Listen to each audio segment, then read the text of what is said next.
तो आज हम चालू करने वाले हैं general organic chemistry, general organic chemistry. इसके लिए जो की कंसेप्ट है वो की कंसेप्ट हमें ये आने चाहिए। की कॉन्सेप्ट्स हैं, पहला अपने को इलेक्ट्रॉनिक कन्फर्मेशन लिखना आना चाहिए। दूसरा अपने को बॉन्डिंग कंसेप्ट पता होना चाहिए, जिसमें हाइब्रिडाइजेशन एंड ओवरलैपिंग।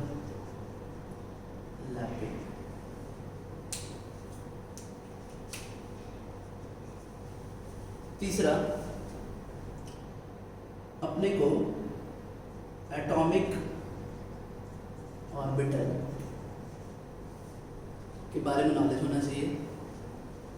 चौथा ऑक्सीडेशन नंबर कंसेप्ट। ये सब चीज़ें जो अपने आप हमको आएंगी तो हम आगे जनरल ऑर्गेनिक केमिस्ट्री हम पढ़ सकते हैं। जीओसी में हमें क्या क्या पढ़ना है वो एक बार हम डिस्कस कर लेते हैं कि हमें जीओसी में क्या क्या पढ़ना है। तो सबसे पहले जीओसी में तो हम पढ़ेंगे इलेक्ट्रॉनिक डिस्प्लेसमेंट इफेक्ट। दूसरा हम यहाँ strength of acid and base point। और तीसरा stability of intermediate भी हमको यहाँ पे पढ़ना है। तो आज जो हम चालू करेंगे जीओसी के अंदर में इलेक्ट्रॉन डिस्प्लेसमेंट इफेक्ट।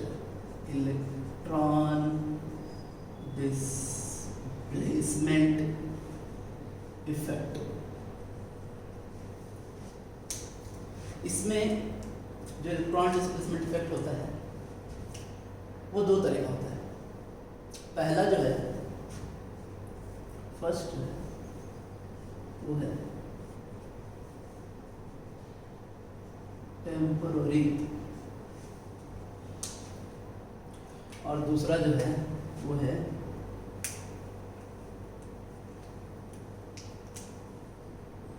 परमानेंट। तो टेम्पररी में जो इलेक्ट्रॉन डिस्प्लेसमेंट इफेक्ट आते हैं वो पहले होते हैं इलेक्ट्रोमेरिक इफेक्ट, दूसरा होता है इंडक्टोमेरिक इफेक्ट। ये दोनों टेम्पोररी माने जाते हैं। परमानेंट में तीन होते हैं। एक होता है जिसको हम बोलते हैं इंडक्टिव इफेक्ट।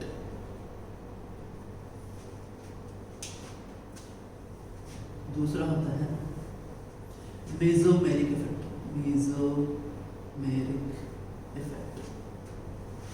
और लास्ट इसी में एक और है जिसको बोलते हैं hyper conjugation.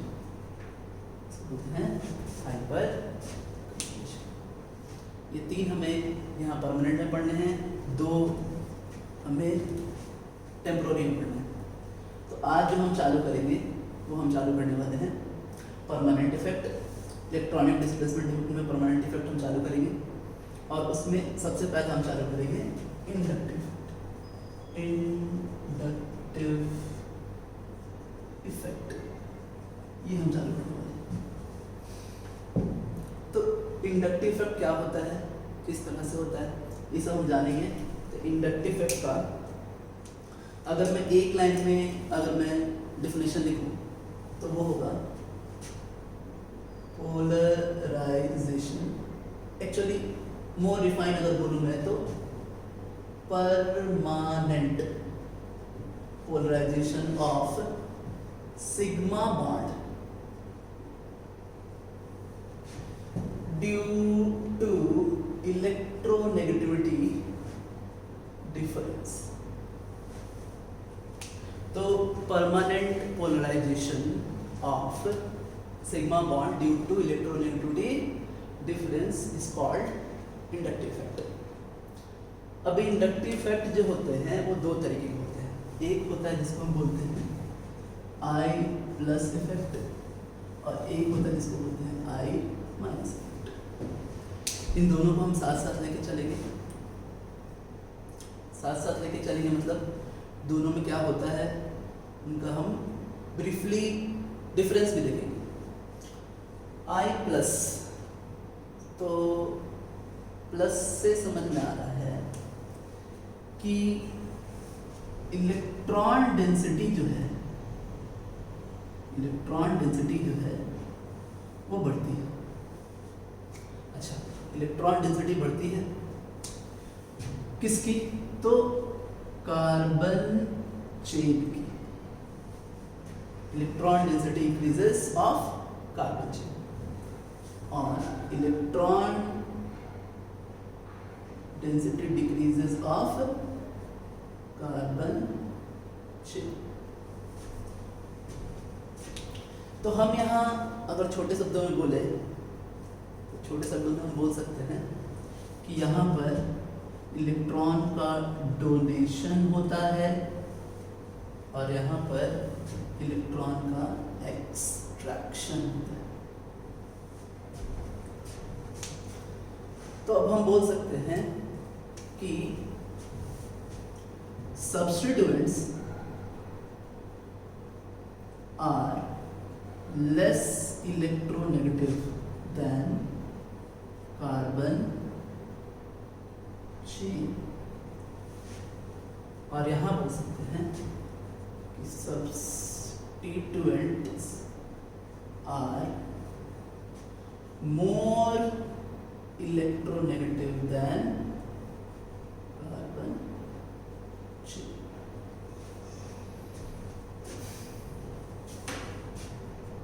Transmit through sigma bonds। This also transmit through sigma bonds। अभी और भी इसमें डिफरेंसेस हैं वो भी हम देखेंगे।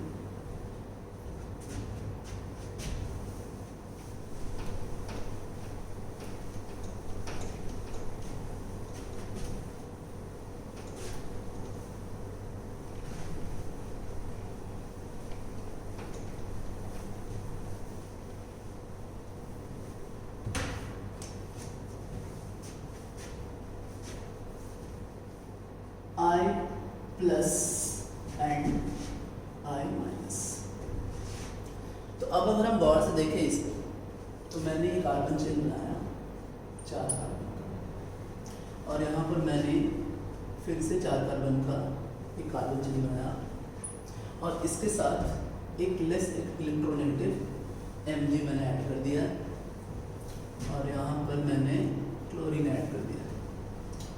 अब इस केस में होगा क्या, प्लस वाले केस में carbon is more electronegative than Mg, तो कार्बन जो है वो Mg के इलेक्ट्रॉन को अपनी तरफ क्या करेगा, अट्रैक्ट करेगा। जबकि I माइनस के केस में क्लोरीन इज मोर इलेक्ट्रोनेगेटिव, तो इसलिए क्लोरीन क्या करेगा कि कार्बन के इलेक्ट्रॉन को अपनी तरफ क्या करेगा, अट्रैक्ट करेगा। इसके वजह से एक परमानेंट पोलराइजेशन होगा। परमानेंट पोलराइजेशन किस तरह का होगा देखते हैं। यहाँ पर डेल प्लस बनेगा, इस पे del minus, del minus, del minus और डेल माइनस, ऐसे भी del minus del minus del minus. लेकिन हर एक कार्बन पर जो मैग्नीट्यूड है चार्ज का वो डिफरेंट होगा, इसलिए हमने नाम दे दिया 1 2 3 एंड 4। उसी तरह चूंकि ये क्लोरीन है और क्लोरीन ने इलेक्ट्रॉन डेंसिटी को अपने तरफ अट्रैक्ट किया है, जिसकी वजह से यहाँ पर डेल माइनस बनेगा और यहाँ पर del plus del plus del plus and del plus ये बनेगा। चूंकि इन सभी कार्बन्स पे भी जो डेल प्लस बने हैं वो डिफरेंट डिफरेंट होंगे, तो इसको हमने रखा 1 2 3 एंड 4। अब हम देखते हैं क्या कि जो I प्लस इफेक्ट है वो इनवर्सली प्रोपोर्शनल है डिस्टेंस के। इस तरह I माइनस डी जो है वो इनवर्सली प्रोपोर्शनल है किसके, डिस्टेंस के। एक्चुअली ये चीज़ आई कैसे कि जब हमने कंपेयर किया डेल 1 माइनस को, डेल 2 माइनस को, डेल 3 माइनस को और डेल 4 माइनस को, तो हमें दिखता है कि डेल 1 माइनस का जो मैग्नीट्यूड है वो सबसे ज़्यादा है, उसके बाद डेल 2 का है, उसके बाद डेल 3 का, और सबसे कम डेल 4। उसी तरह जो डेल प्लस 1 है, डेल प्लस 2 है, डेल प्लस 3 है और डेल प्लस 4 है। इन सभी में सबसे बड़ा डेल प्लस 1, उसके बाद 2, उसके बाद 3। तो इस तरह से हम देखते हैं कि जो इंडक्टिव इफेक्ट होता है वो डिस्टेंस पे डिपेंडेंट है, इनवर्सली प्रोपोर्शनल है। अच्छा, यहाँ जो चार्ज डेवलप हुए हैं, जो चार्ज यहाँ पे डेवलप हुए हैं वो इसके ऊपर डेल प्लस और बाकी सभी पे del 1 minus, del 2 minus, del 3 minus and del 4 minus. उसी तरह यहाँ भी हुए हैं। तो अब हम जानते हैं कि प्लस और माइनस जब भी डेवलप होते हैं तो वो एक दूसरे को न्यूट्रल करना चाहते हैं, ठीक है। तो यहाँ क्या होता है, यहाँ हुआ ये है कि जो डेल प्लस मैग्नीट्यूड है is equals to del 1 minus magnitude plus del 2 minus magnitude plus del 3 minus magnitude plus del 4 minus magnitude.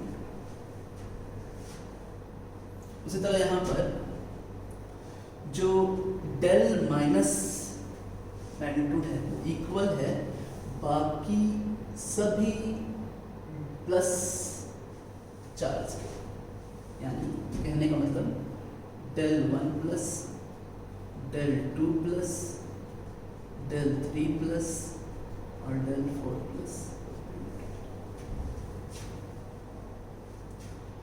तो ये जो इफेक्ट है ये कंटिन्यूअस इफेक्ट है, कंटिन्यूअस, और ये भी कंटिन्यूअस इफेक्ट। कंटिन्यूअस कहने का मतलब होता है, कई बार हम एक बुक्स में कुछ दिया होता है और हम उसका कुछ और मीनिंग निकाल लेते हैं।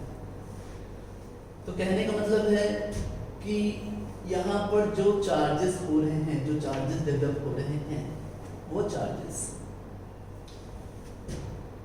Carbon 1, carbon 2, carbon 3, carbon 4, carbon 5 पे भी उसका एक इफेक्ट जनरेट होगा, लेकिन वो इफेक्ट इतना कम होगा कि उसको हम नेग्लेक्ट कर सकते हैं।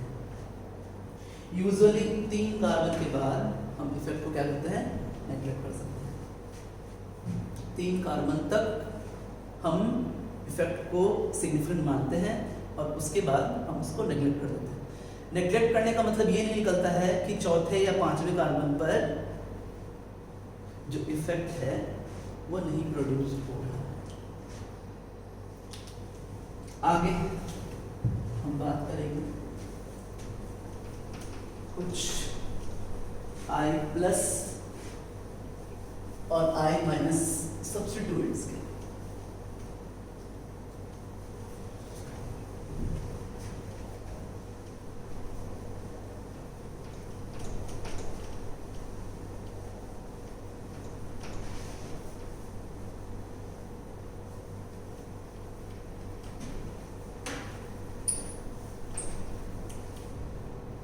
सो comparison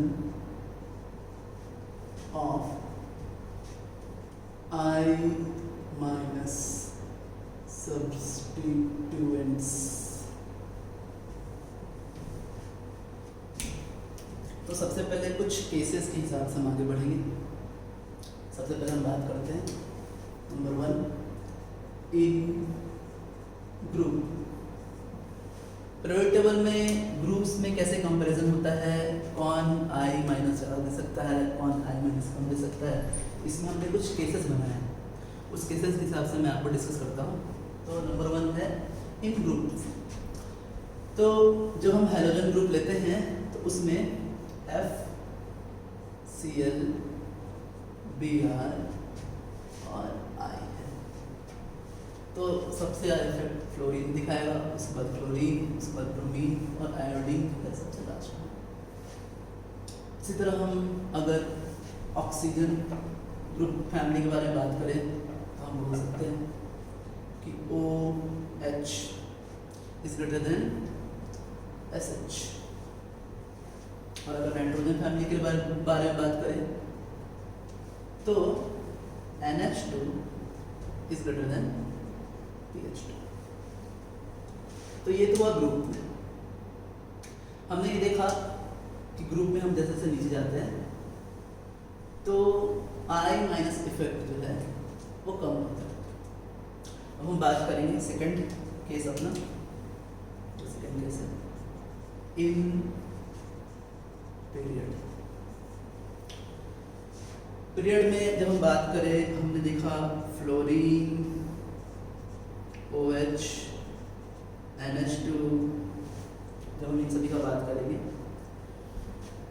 तो फ्लोरीन जो है वो मोस्ट इलेक्ट्रोनेगेटिव एलिमेंट है, इसलिए वो सबसे ज़्यादा दिखाएगा। सेकंड मोस्ट ऑक्सीजन है और थर्ड मोस्ट नाइट्रोजन। इसी तरह अगर हम और भी अगर पीरियड की बात करें, जैसे कि अगर हम बात करते हैं क्लोरीन एंड SH, तो chlorine is more electronegative than sulphur, इसलिए आई माइनस इफेक्ट जो है वो क्लोरीन में सबसे ज़्यादा है। उसके बाद हम बात करते हैं, हमने बात किया oxidation number, depending upon oxidation number. इसमें दो एग्जांपल मैं आपको दे रहा हूँ। दो एग्जांपल क्या है देखिए।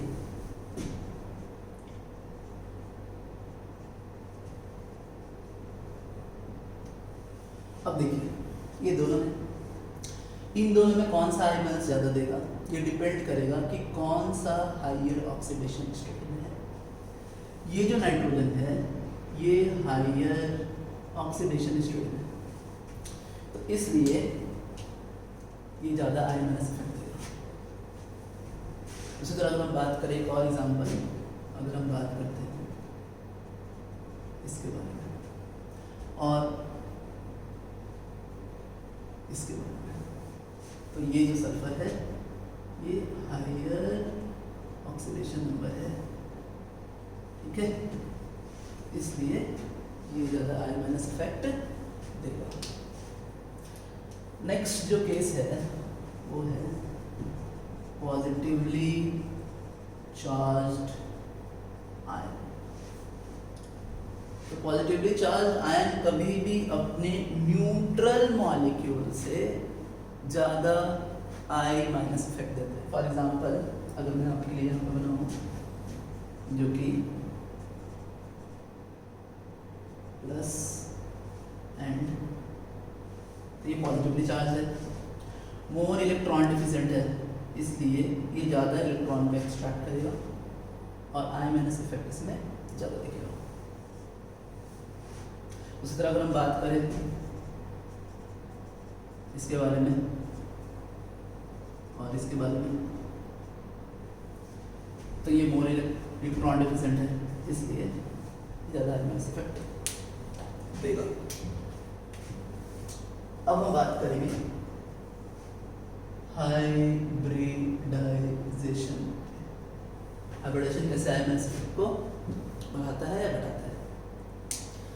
तो हमने एक एग्जांपल लिया है जिसमें ये आपका ट्रिपल बॉन्ड Cn है, ये है CH डबल बॉन्ड NH2 और ये है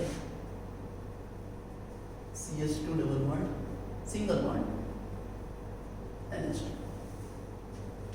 अब जब हम इनके हाइब्रिडाइजेशन को देखें अच्छे से तो हमें दिखेगा कि इसका हाइब्रिडाइजेशन है sp, इसका है sp2 और इसका है sp3, जो कि परसेंटेज एस करेक्टर यहाँ पर 50% है, यहाँ पर 33.33% है और यहाँ पर 25% है।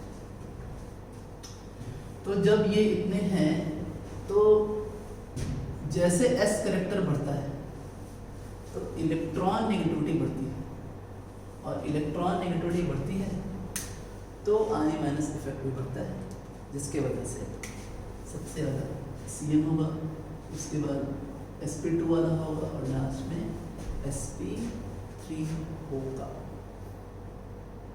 लास्ट जो केस है वो केस है हैलोजन सब्स्टिट्यूएंट। हैलोजन सब्स्टिट्यूएंट, अभी अगर मान लो आप मैंने कार्बन लिया और इस कार्बन के ऊपर मैं ऐसे H लगा रहा हूँ। अब इस H को मैंने रिप्लेस कर दिया, इस H को मैंने रिप्लेस कर दिया F से।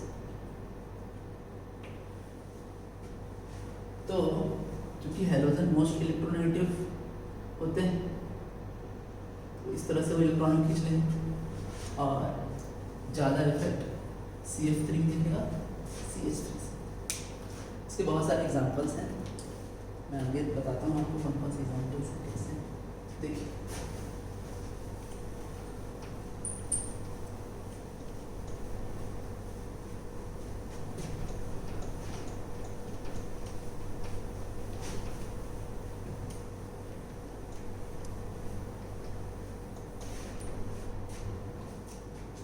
अब अगर हम हैलोजन को हैलोजन ही कंपेयर करें, अगर हम हैलोजन को हैलोजन कंपेयर करेंगे तो हमें दिखेगा जैसा कि F Cl Br and iodine, चूंकि फ्लोरीन सबसे ज़्यादा इलेक्ट्रोनेगेटिव है, उसके बाद क्लोरीन है, फिर ब्रोमीन है और फिर आयोडीन है, इसलिए जो इफेक्ट होगा फ्लोरीन में, फिर क्लोरीन में, फिर ब्रोमीन में और सबसे कम आयोडीन में होगा। इसी का एक और एग्जांपल अगर हम देखें, मान लो कि मैंने यहाँ H रखा है और फिर बाद में मैंने यहाँ पर Cl कर दिया है, तो ज़्यादा इफेक्ट इसमें होगा Cl वाले में होगा, H में क्या होगा कम।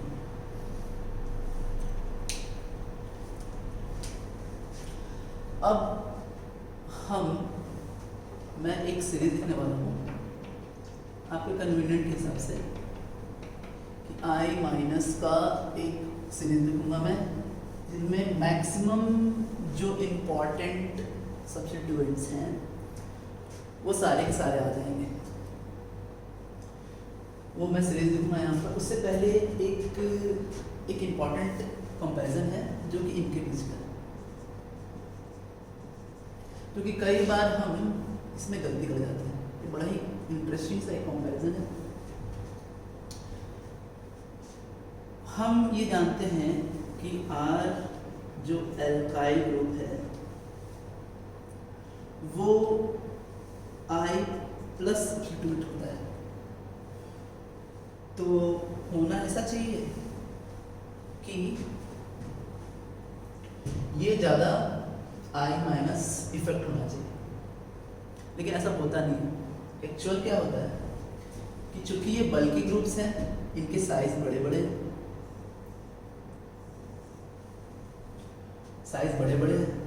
जिनकी वजह से इनके बीच होता है रिपल्शन अब रिपल्शन के होने की वजह से जो ये बॉन्ड लेंथ है वो बड़ा हो जाता है। तो नॉर्मली हम ये बता सकते हैं कि NR bond length is greater than NH। अब अगर आप गौर से देखो तो आपको दिखेगा कि यहाँ भी 2 ही इलेक्ट्रॉन शेयर्ड है और यहाँ भी 2 ही इलेक्ट्रॉन शेयर्ड है, लेकिन इस बॉन्ड के बढ़ जाने से this nitrogen is more electron deficient than this, और इसलिए I माइनस इफेक्ट जो है वो NR3+ के लिए ज़्यादा होता है NH3+। ये बहुत ही इंपॉर्टेंट कंक्लूजन है, इसे एकदम याद रखिएगा। अब हम आगे चलते हैं, मैं यहाँ से ये दिख रहा हूँ। तो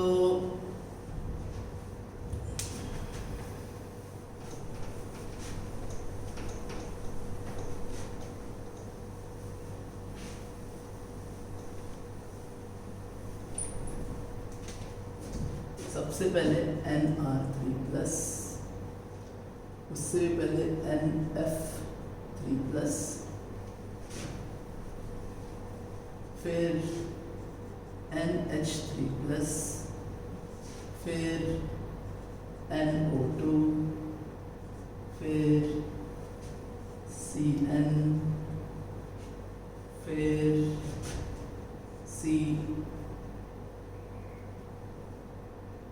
SO3H, फिर COOH, फिर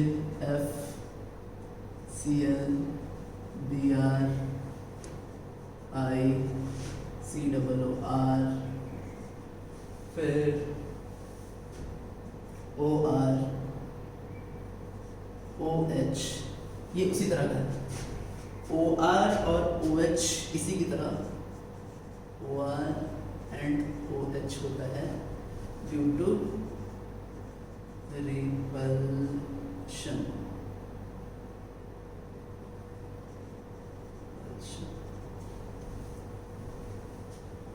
फिर C ट्रिपल बॉन्ड CH, फिर PH, फिर CH डबल बॉन्ड CH2 और लास्ट में H। ये आपका I माइनस का एक कॉम्पैरेटिवली सीरीज है, इसमें इंपॉर्टेंट सब्स्टिट्यूएंट्स हैं आपके। अब हम बात करेंगे comparison of I plus groups. I plus groups का कंपैरिजन करेंगे। जिस तरह से प्लस वाले जो होते हैं वो प्लस वाले I माइनस शो करते हैं, उसी तरह से माइनस वाले जितने आयन्स हैं वो सारे I प्लस शो करते हैं। फॉर एग्जांपल अगर मैं आपको बताऊं तो जैसे ये ऑक्सीजन लिया, इसके ऊपर माइनस है, फिर ये NH लिया, इसके ऊपर माइनस है, और फिर मैंने ले लिया CH3 और ये भी माइनस है। अब अगर हम इनको गौर से देखें तो इलेक्ट्रोनेगेटिविटी जो है वो इस तरफ बढ़ रही है, इलेक्ट्रोनेगेटिविटी इस तरफ जो है वो बढ़ती जा रही है। तो जो इलेक्ट्रॉन डोनेशन पावर होगा, जो I प्लस होगा, वो I प्लस सबसे ज़्यादा CH3 माइनस के लिए, फिर NH माइनस के लिए, और लास्ट में O माइनस के लिए होगा। ये बहुत ही इंटरेस्टिंग सा का आपका कंपैरिजन है, इसे याद रखिए। इसके बाद एक और इंटरेस्टिंग कंपैरिजन है जो कि हम करते हैं एल्काइल्स में। अभी ये एक एल्काइल ग्रुप है, इस एल्काइल ग्रुप में हाइड्रोजन जो कि लेस इलेक्ट्रोनेगेटिव है वो अपने इलेक्ट्रॉन को डोनेट कर दे रहा है कार्बन को। तो इस वजह से ये जो ग्रुप है alkyl group is less electron negative than carbon atom. तो हाइड्रोजन के प्रेजेंस होने की वजह से ये जो एल्काइल ग्रुप है वो लेस इलेक्ट्रोनेगेटिव हो जाता है और अपने इलेक्ट्रॉन को डोनेट कर सकता है। इसका हम एप्लीकेशन देखेंगे। एप्लीकेशन क्या है देखते हैं। तो हमने ये एक ऐसा लिया, फिर हमने क्या किया कि इस एक H को हमने रिप्लेस कर दिया एक एल्काइल ग्रुप से, फिर 2H को हमने रिप्लेस कर दिया एल्काइल ग्रुप से, और लास्ट में हमने सारे ही H को रिप्लेस कर दिया एल्काइल ग्रुप से। पर्टिकुलरली यहाँ हम मिथाइल ग्रुप से हम रिप्लेस कर रहे हैं।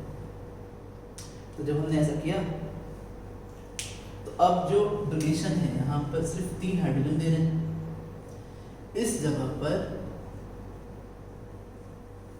हाइड्रोजन बढ़ते जा रहे हैं, यहाँ पे और भी हाइड्रोजन बढ़ गए और यहाँ तो सबसे ज्यादा है। इसलिए जो आउटपुट आएगा वो आउटपुट सबसे ज्यादा इसका होगा, उसके बाद इसका होगा और सबसे कम CH6। एक और इम्पॉर्टेंट कंपैरिजन है जो कि हम कंपैरिजन करते हैं।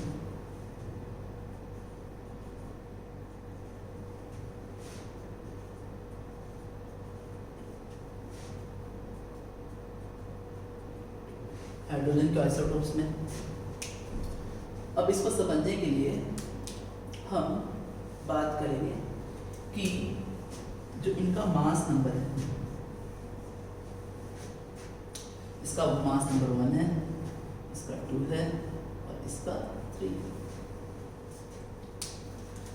तो जो वाइब्रेशंस होंगे C और H बॉन्ड का जो वाइब्रेशन होगा और जो CD बॉन्ड का वाइब्रेशन होगा और जो CT बॉन्ड का वाइब्रेशन, तो ये वाइब्रेशन सबसे हाई होंगे और वाइब्रेशन हाई होने की वजह से जो हम मीन लेंगे वो मीन में बॉन्ड लेंथ इसका बढ़ जाएगा। जब ये वाइब्रेट करेगा ऊपर नीचे तो वाइब्रेट करने की वजह से इसका जो मीन बॉन्ड लेंथ है वो इसका क्या हो जाएगा, ज़्यादा हो जाएगा। तो हम एक कंपेयर क्या कर सकते हैं कि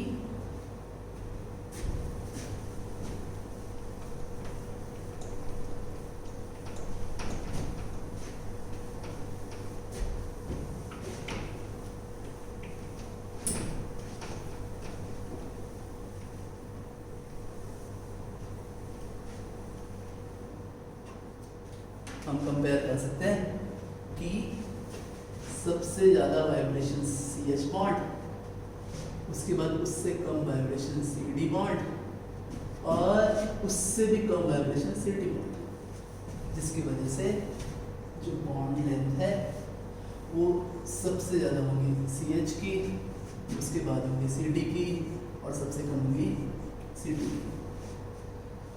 तो ऐसा होने से यहाँ जो इलेक्ट्रॉन डेंसिटी है, electron density is more dense and ready to donation. So that's why I plus जो है सबसे ज़्यादा होता है आपका CT में, उसके बाद होता है CD में, सबसे कम होता है CH में। तो ये हमने कुछ सब्स्टिट्यूएंट्स देखे I प्लस के, हमने I माइनस के भी सब्स्टिट्यूएंट्स और उसके कंपैरिजंस देखे। अब हम एप्लीकेशन पढ़ने वाले हैं इंडक्टिव इफेक्ट के। तो एप्लीकेशंस क्या क्या है देखते हैं। एप्लीकेशंस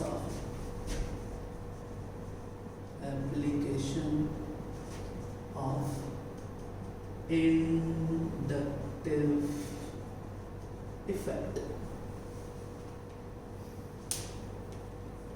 तो पहला एप्लीकेशन है, फर्स्ट एप्लीकेशन जो मैं आपको है वो हम पढ़ेंगे कंपैरिजन ऑफ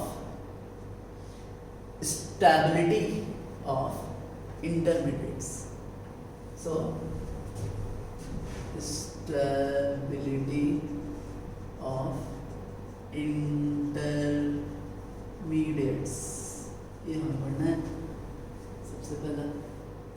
और दूसरा हम पढ़ेंगे strength of acid and base. तो पहला हम चालू करते हैं।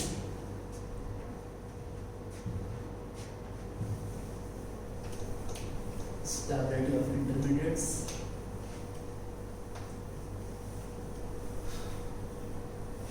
स्टेबिलिटी ऑफ इंटरमीडिएट्स में पहले हमें जानना होगा कि एक्चुअली इंटरमीडिएट्स क्या हैं। तो एक्चुअली इंटरमीडिएट्स क्या है? जब भी कोई रिएक्टेंट किसी प्रोडक्ट में चेंज हो रहा होता है, जब भी कोई रिएक्टेंट किसी प्रोडक्ट में चेंज हो रहा होता है तो वो डायरेक्टली रिएक्टेंट टू प्रोडक्ट में चेंज नहीं होता है। वो पहले एक इंटरमीडिएट बनाता है और फिर वो इंटरमीडिएट प्रोडक्ट में चेंज होता है। These are highly unstable, isolated for small time, बहुत कम समय के लिए आइसोलेट हो सकते हैं और फिर वो प्रोडक्ट में चेंज हो जाता है। इनमें से एक इंटरमीडिएट जो कि अभी हमें पढ़ना है उसको हम बोलते हैं कार्बोकटायन। कार्बोकटायन नाम से समझ में आ रहा होगा आपको, कार्बन एंड कटायन। कार्बन जिसके ऊपर प्लस चार्ज, जैसे ये एक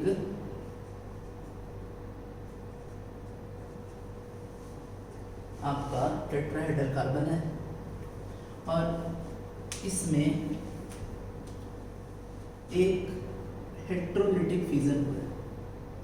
हेट्रोलिटिक फिजन के थ्रू ये जो बॉन्डिंग इलेक्ट्रॉन्स हैं, ये दोनों के दोनों बॉन्डिंग इलेक्ट्रॉन्स N पे आ जाएंगे और N पे आने के बाद इस तरह से आपका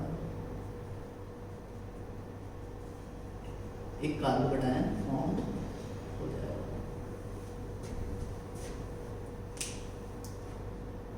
इसको बोलते हैं हेट्रोलिटिक फिजन। हेट्रोलिटिक फिजन, और हेट्रोलिटिक फिजन के थ्रू एक कार्बोकटायन फॉर्म होता है। अब कार्बोकटायन के हम कुछ प्रॉपर्टीज देखते हैं, क्या क्या इनकी प्रॉपर्टीज हैं। देखिए,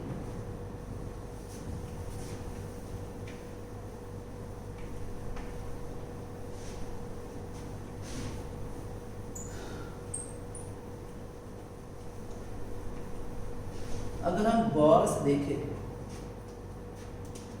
उस इंटरमीडिएट को तो हमें क्या दिखेगा कि ये इस तरह से है,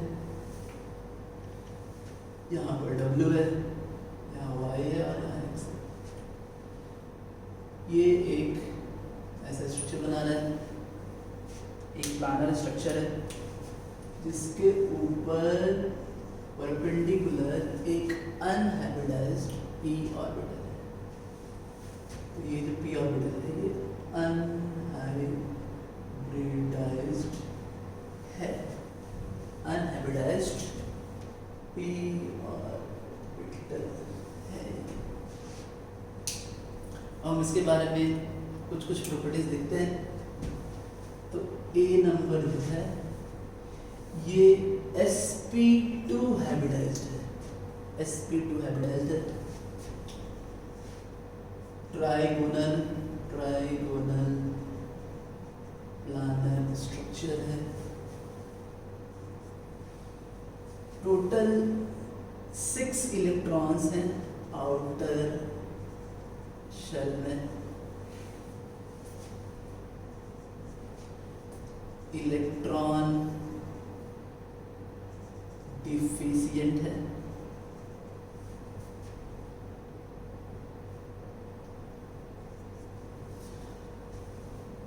ऑक्टेट इनकम्प्लीटेड,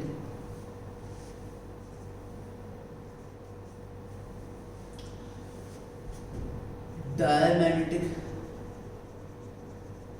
क्योंकि पेयर्ड इलेक्ट्रॉन है, इसके पास जो इलेक्ट्रॉन है वो 6 इलेक्ट्रॉन्स है, इसलिए ये डायमैग्नेटिक है, पॉजिटिवली चार्ज है,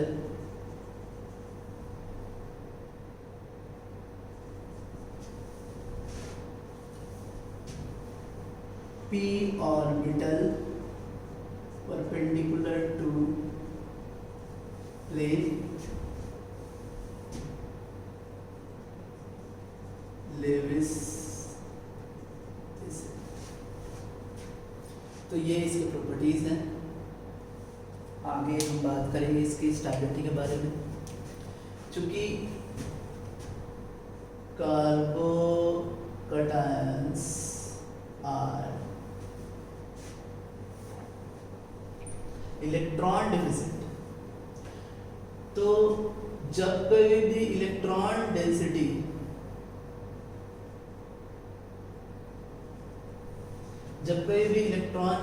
बढ़ेगी तो स्टेबिलिटी बढ़ेगी, जो कि I प्लस सब्स्टिट्यूएंट्स कर सकते हैं। मतलब कि जब कोई भी इलेक्ट्रॉन डेंसिटी बढ़ेगी, स्टेबिलिटी भी उनकी बढ़ने वाली है, और जो कि I प्लस सब्स्टिट्यूएंट कर सकते हैं। अब अगर इलेक्ट्रॉन डेंसिटी घटती है तो स्टेबिलिटी भी घटेगी, जो कि I माइनस सब्स्टिट्यूएंट्स कर सकते हैं। तो जब कोई भी किसी कार्बोडाइन से I प्लस सब्स्टिट्यूएंट अटैच हो तो उससे उसकी स्टेबिलिटी बढ़ने वाली है, लेकिन अगर कोई I माइनस सब्स्टिट्यूएंट अटैच हो तो उसकी स्टेबिलिटी घट जाएगी। हम कुछ सवाल बनाएंगे, मैं आपको कुछ सवाल दे रहा हूँ और पॉज करके वो सवाल आप बनाइए, फिर बाद में मैं उसके सॉल्यूशंस आपको दे दूँगा। तो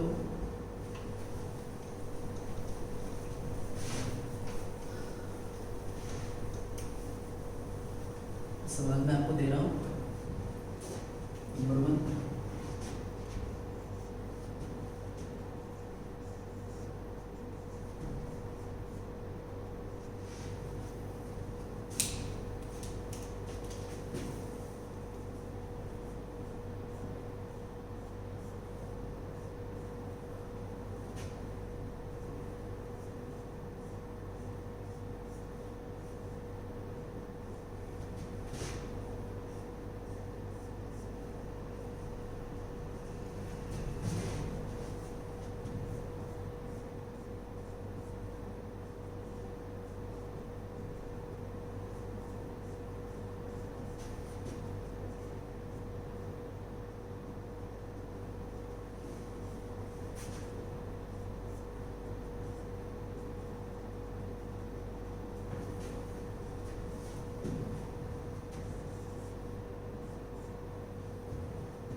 ये सवाल है, पॉज करके बना लीजिए।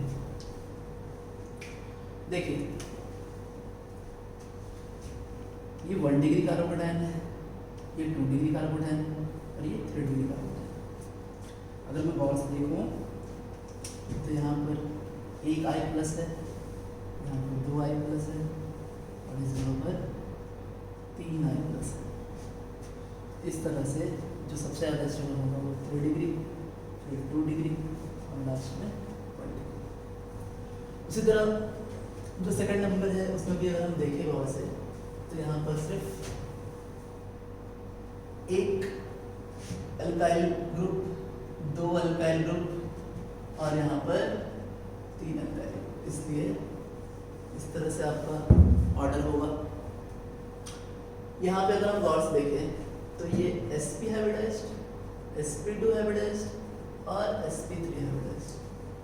अब sp हाइब्रिडाइज्ड जो होता है वो सबसे ज़्यादा इलेक्ट्रोनेगेटिव होता है, तो इसका जो I माइनस है वो सबसे स्ट्रॉन्ग होगा और इसका जो I माइनस सबसे वीक होगा, इसलिए सबसे ज़्यादा स्टेबल sp3, फिर sp2 और फिर sp।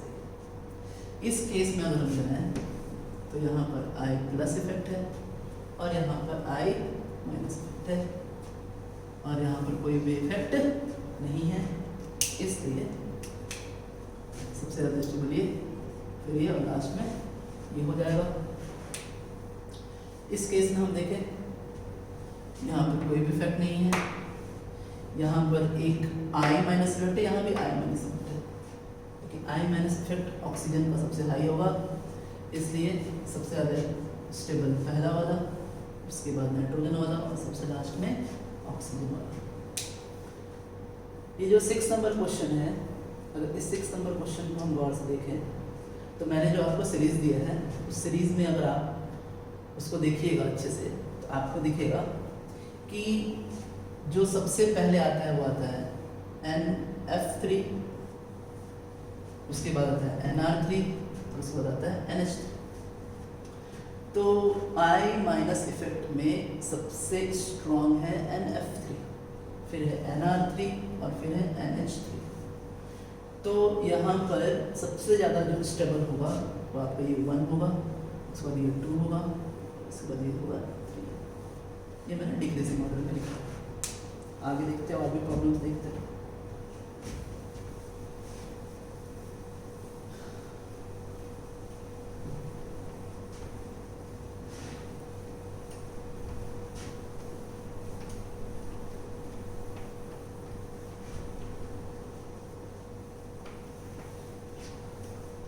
ये देखिए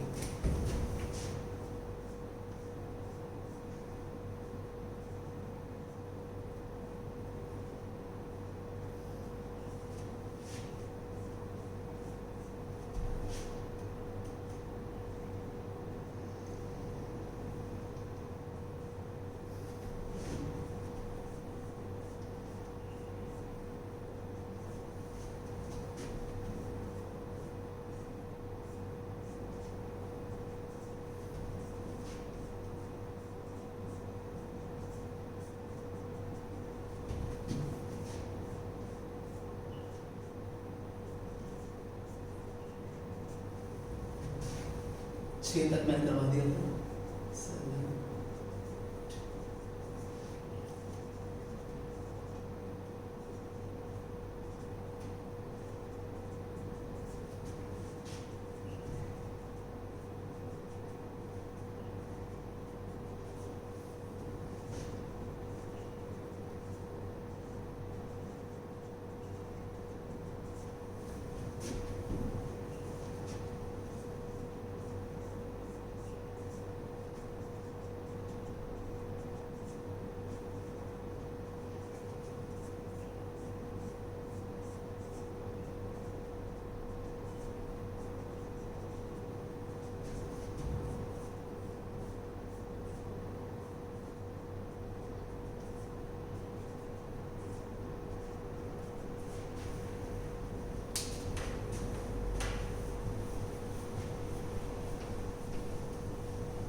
फास्ट में बना लें एक बार।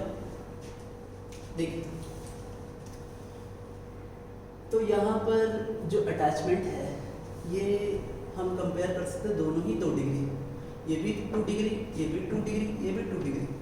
लेकिन इस 2 डिग्री के साथ जो एल्काइल ग्रुप अटैच है वो भी 2 डिग्री है, ये 3 डिग्री है और इसमें कोई भी इफेक्ट नहीं है, इसलिए नंबर 1 होगा, ये नंबर 2 होगा और ये नंबर 3 होगा।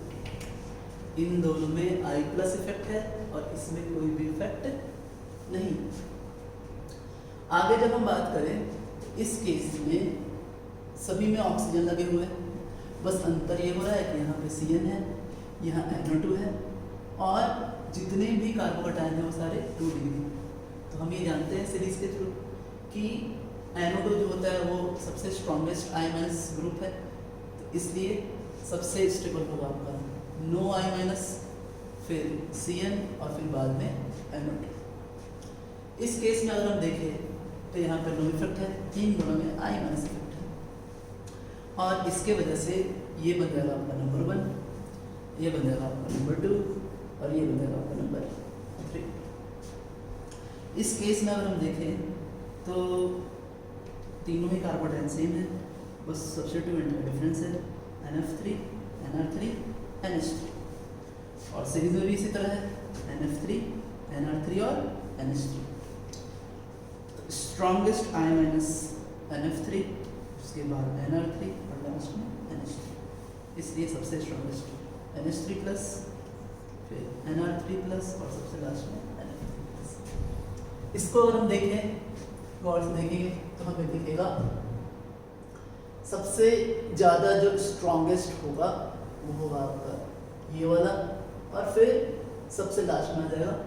आप एक बार सीक्वेंस को देखें, जो मैंने सीक्वेंस I- का लिखवाया है उसमें आपको दिखेगा कि I- के ग्रुप में सब्स्टिट्यूएंट्स में ये सबसे बाद में आता है और ये सबसे पहले आता है इन तीनों में, इसलिए हमारा जो सीक्वेंस होगा वो इस तरह का होगा।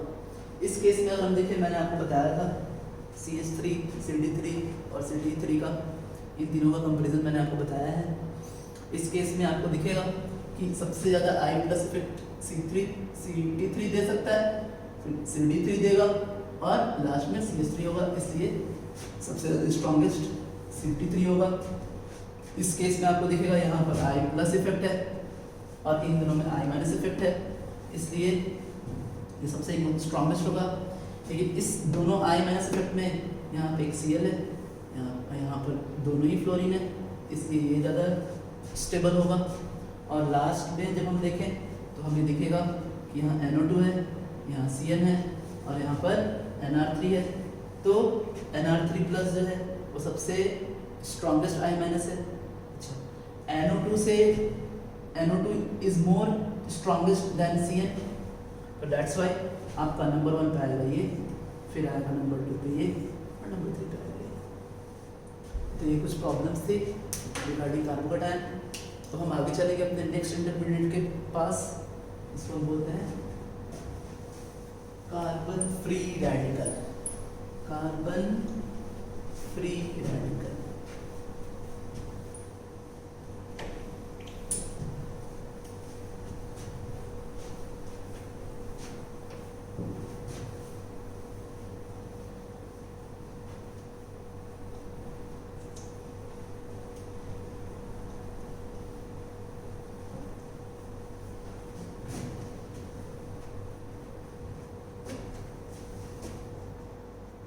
कार्बन फ्री रेडिकल,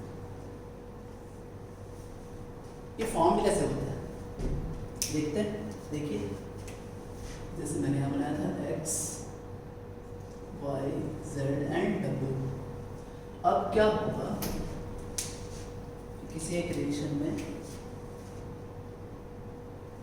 ये जो Y है, Y से कंसर्निंग जो सिंगल बॉन्ड है वो बॉन्ड होमोलिटिक फिजन, क्या बोलते हैं इसको, homolytic fission.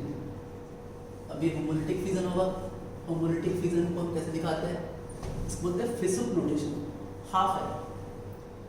Fish hook notation बोलते हैं इसे, और ये हाफ इलेक्ट्रॉन इसके पास जाएगा, जिसकी वजह से अपने को एक इंटरमीडिएट मिलेगा, इसे बोलते हैं कार्बन फ्री रेडिकल। अब इसके बारे में, इसके प्रॉपर्टीज के बारे में बात करते हैं। इसके जो प्रॉपर्टीज हैं वो कुछ इस तरह के हैं।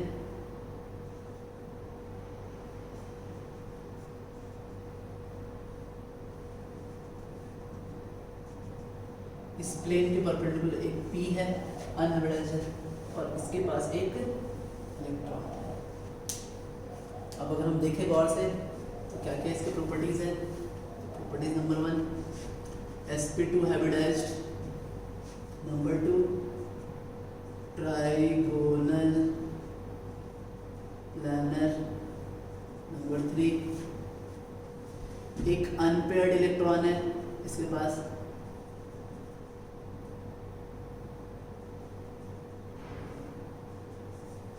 जिसकी वजह से ये पैरामैग्नेटिक हो गया है। ये पैरामैग्नेटिक होता है इसका नेचर। 7 इलेक्ट्रॉन है आउटर सेल में, इनकम्प्लीट ऑक्टेट है।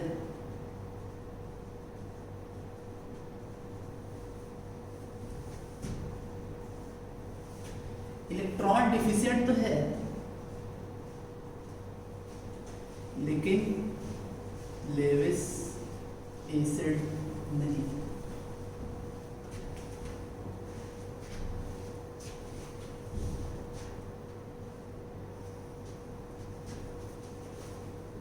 लेविस एसिड नहीं है। तो आगे हम इसके प्रॉपर्टीज और देखें।